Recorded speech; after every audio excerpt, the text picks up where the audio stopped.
안녕하세요, 생쇼입니다. 오늘 할 얘기는 프로젝트에서 리더라는 사람에 대해서 얘기를 해볼까 합니다. 리더는 프로젝트에서 다양한 구성원들이 함께 일을 하는데 그 중에서 가장 중요한 역할을 하는 사람이 리더라고 생각을 하는데요. 기본적으로 프로젝트를 리딩하는 사람은 PM이라고 해서 프로젝트 매니저가 있을 수 있고, PL이라고 해서 프로젝트 리더도 있습니다. 그 외에 개발자가 가장 많겠지만 PMO, 사업관리, QA 다양한 역할을 수행하는 구성원들이 있죠. 하지만 프로젝트를 성공하느냐 실패하느냐를 좌지우지하는데 가장 중요한 요소가 무엇이냐라고 묻는다면 저는 단연코 PL, 프로젝트를 리딩하는 사람을 꼽을 수 있을 것 같습니다. 그 이유는 프로젝트는 여러 사람이 하는 일이고, 기본적으로 팀워크에 기반하지 않으면 프로젝트가 제대로 성공할 수가 없습니다. 그래서 그 고객과의 소통, 그 다음에 팀원과의 소통을 중간에서 조율하는 사람이 리더이기 때문에 그만큼 프로젝트는 리더 역할이 굉장히 중요하다, 이렇게 생각을 합니다. 저희 프로젝트 리더에 좋은 리더도 있고 나쁜 리더도 있을 수 있는데, 제가 생각하는 좋은 리더는 실력 있는 소통가여야 한다고 생각을 합니다. 그래서 하나씩 따져보면 실력 있는 게 무엇을 의미할까? 기본적으로는 여러 가지 능력 중에서 개발자니까 개발력이 있어야 된다고 생각을 하고요. 그런 개발력이 뒷받침되지 않으면 팀원들에게 휘둘리게 됩니다. 그래서 가장 기본적인 베이스에 깔린 능력은 당연히 개발력이 되어야 될 것 같고요. 그 다음엔 고객과의 소통을 하기 위해서는 업무력이 뒷받침되어야 됩니다. 그래서 해당 업종의 업무를 어느 정도 했는가, 그쪽에 어느 정도의 실력이 있는가에 따라서 이 프로젝트가 성공하는데 굉장히 중요한 요소라고 생각을 합니다. 그래서 개발력 다음에는 업무력, 그 외에 추가적으로 좀 더 있어야 된다고 생각하는 능력은 문서력과 발표력입니다. 문서력은 고객과 서로 우리 요구사항에 대해서 서로 주고받는 어떤 것들을 그냥 말로 끝내는 것이 아니라 소통의 수단으로 사용하기 때문에 어떻게 고객을 설득하느냐는 문서를 어떻게 잘 만드느냐도 연관이 깊습니다. 그래서 문서력은 굉장히 중요한 역할이고요. 그 다음에 발표력이죠. 프로젝트를 하다 보면 회의를 리딩하는 경우도 많고, 그 다음에 각각 모여서 착수 보고 중간 보고 각 단계별 보고들이 있을 수 있습니다. 그럴 때마다 고객에게 발표를 해야 합니다. 그래서 발표를 어떻게 하느냐에 따라서 고객의 신뢰를 얻느냐 못 얻느냐가 결정되는 경우가 많습니다. 그래서 신뢰를 못 얻으면 실제 프로젝트가 되게 힘들게 진행되는 경우가 많기 때문에 고객이 생각할 때 얘네들 참 잘하고 있다라고 하는 것을 좀 인식시켜 주려면 발표력이 굉장히 중요하다, 이렇게 생각을 합니다.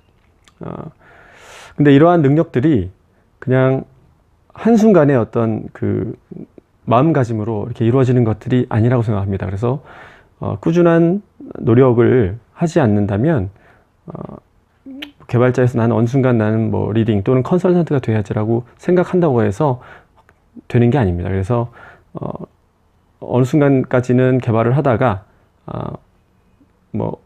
준비해야지라고 생각하지 마시고, 이 길을 처음부터 들어오신다면 어느 순간은 리더가 되어야 된다는 생각을 가지시고 꾸준히 자기 개발을 통해서 리더의 능력을 배양하시는 게 좋을 것 같습니다.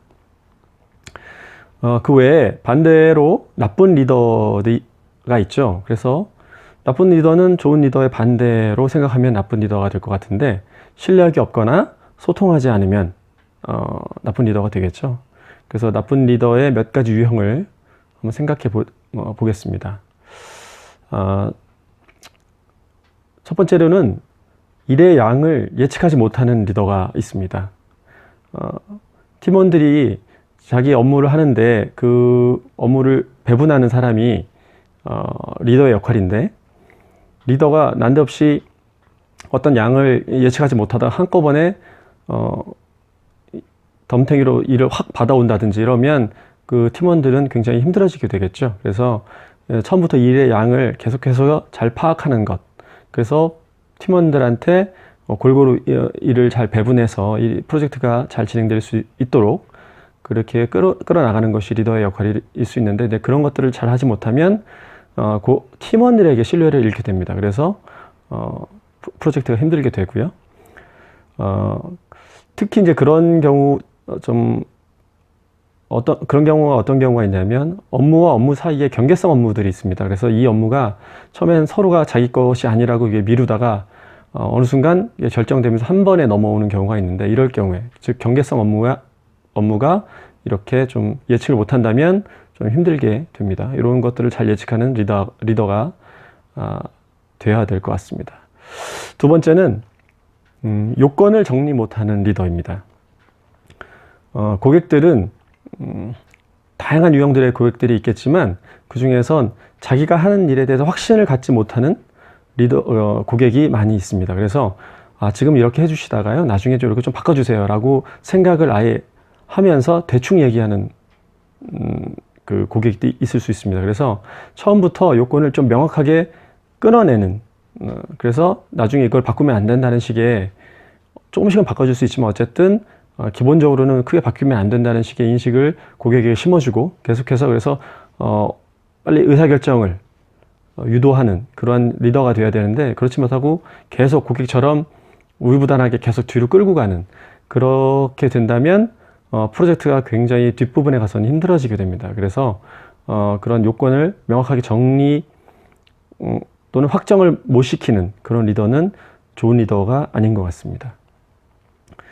요거는 이제 실력이 없는 리더의 유형에 속할 것 같고요. 다음은 이제 소통을 잘 하지 못하는 리더의 유형은 가끔 이제 혼자만 열심히 일하는 리더가 있습니다. 그래서 팀원들은 좀 한가하게 지내고 맨날 뭐 핸드폰이나 보고 이렇게 하는데, 혼자서 맨날 바빠가지고 리더와 대화할 시간이 없어서 프로젝트가 힘들어지는 경우가 있습니다. 이럴 때는 정말 답이 없습니다. 이 프로젝트는 답이 없게 됩니다. 혼자만 본인은 정말 열심히 일을 하죠. 하지만 팀원들이 리더를 신뢰할 수 있냐, 그렇게는 되게 힘들게 됩니다. 그래서 혼자만 열심히 일하는 리더는 좀 안 좋은 리더라고 생각을 합니다. 마지막으로는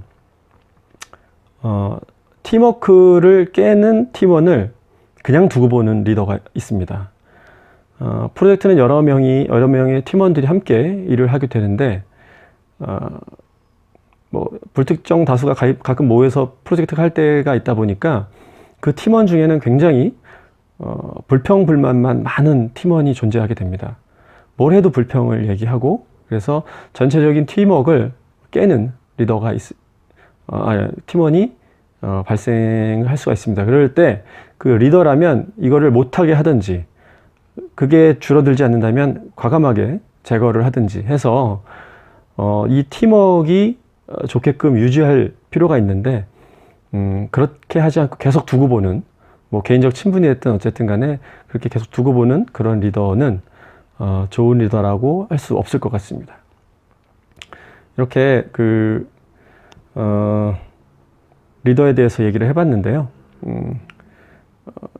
다시 한번 말씀드리자면 리더는 하루아침에 되는 것은 아닌 것 같습니다. 그래서 꾸준한 의식적인 노력을 통해서 리더의 능력을 배양하셔야만 하는데, 뭐 나는 늙을 때까지 나는 개발만 할 거야 라고 생각하시면 뭐 의미 없을 수 있지만, 금융 IT를 하신다면 기본적으로 나중에 저 미래의 내 모습을 좀 상상해 보시고, 그 안에는 리더와 또는 컨설팅 능력, 뭐 이런 것들이 함께 더해진다면 꽤 오랜 시간 이 업계에서 일을 할 수 있을 것 같습니다. 그래서 오늘은 한번 고민해 보시라고 리더의 대해서 얘기해 봤습니다.